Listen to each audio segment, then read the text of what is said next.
वर्तमान समय में शास्त्री जी सबसे बड़ी समस्या ये है, आप किसी का दोष मत कहो। पूज्य गुरुदेव भक्तमाली जी कहते थे, उत्तम गुरु का फार्मूला यही है कि वह चेलों की कभी बुराई न करे, चाहे जितने दोष देखे प्रशंसा के पुल बांधता रहे। कलयुग में सफल गुरु बनने का तरीका ये है। सफल पिता माता बनने का तरीका ये है कि संतान चाहे जो उठपटांग करे, पीठ थपथपाता रहे तो कहेंगे माँ बाबूजी बहुत अच्छे हैं, पूरी आजादी दे रखी है। गुरुजी तो महाराज साक्षात भगवान है, कुछ बोलते ही नहीं है। उत्तम पति होने का फार्मूला यही है कि गृहिणी चाहे जो कुछ करे, अभयम सर्वभूतेभ्यो ददामि तद्व्रतम मम, अभयदान कर दे कि तुम हमारी ओर से निर्भय रहो।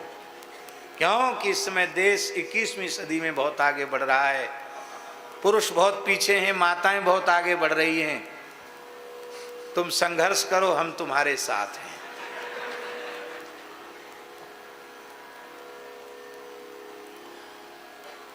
और उत्तम पत्नी होने का फार्मूला भी यही है, पतिदेव चाहे जो कुछ उठपटांग कर, बोलो ही मत, हर समय कहो वाह क्या कहने, आप तो साक्षात भगवान है।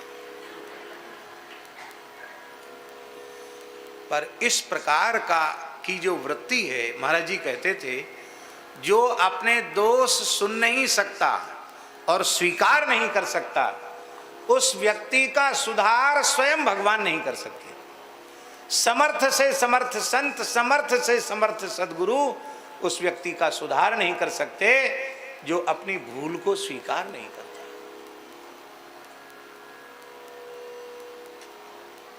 आज हम लोग क्या हैं, कीड़े मकोड़े जैसे भी नहीं है महाराज जी।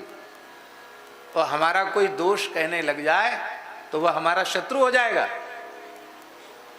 पर भगवान व्यास से बड़ा कौन होगा।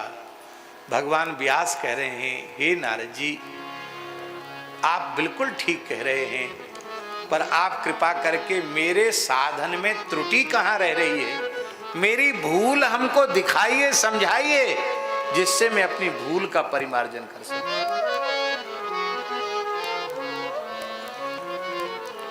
गुरुजनों से, संतों से प्रार्थना करो, मेरी भूल मुझे समझाइए, जिससे मैं अपनी भूल का परिमार्जन कर सकूं।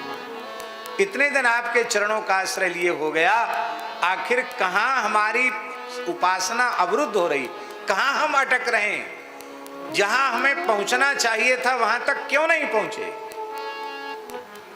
गुरुजी का दोष नहीं है, भगवान का दोष नहीं है, शास्त्र का दोष नहीं है, हमारा अपना दोष है। और ईमानदारी से, जैसा कि आप दूसरों के बारे में सोचते हैं, ऐसा आत्मनिरीक्षण तटस्थ भाव से अपना करने लग जाएं तो आपको स्पष्ट दिखाई पड़ जाएगा हमारे जीवन की कमियां क्या है। और कमी रहती तब तक है जब तक हम उन्हें स्वीकार नहीं करते। स्वीकार कर लें तो पश्चाताप होगा, पश्चाताप होगा तो प्रायश्चित होगा, फिर वह कमी हमारे जीवन में आवेगी नहीं। व्यास जी इतने बड़े हैं, अब वो नारद जी से करे हमारी कमी हमको बताइए। नारद जी ने वही कोई लाग लपेट नहीं की। कहते तो हम लोग भी हैं कि महाराज जी हमारी कमी हमें बताइए, पर महाराज जी सुनकर भी कमी नहीं बताते। इसलिए नहीं बताते कि ये किस स्टेशन से बोल रहा है, हम इसकी स्टेशन समझते हैं। ये इसीलिए कह रहा है कि ये कमी बतावेंगे नहीं, कमी बताएंगे तो ये मानेगा नहीं कि नहीं गुरुजी आप भूल में हैं, भ्रम में हैं, ये कमी हमारे में नहीं, आप में कमी हो सकती है। हाँ, महाराज जी बोले गुरुजी में कमी है तब ना चेला की कमी दिखाई पड़ रही है।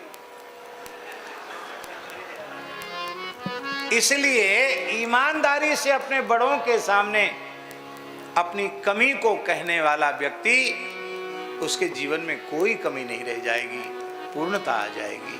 माई मेरे श्याम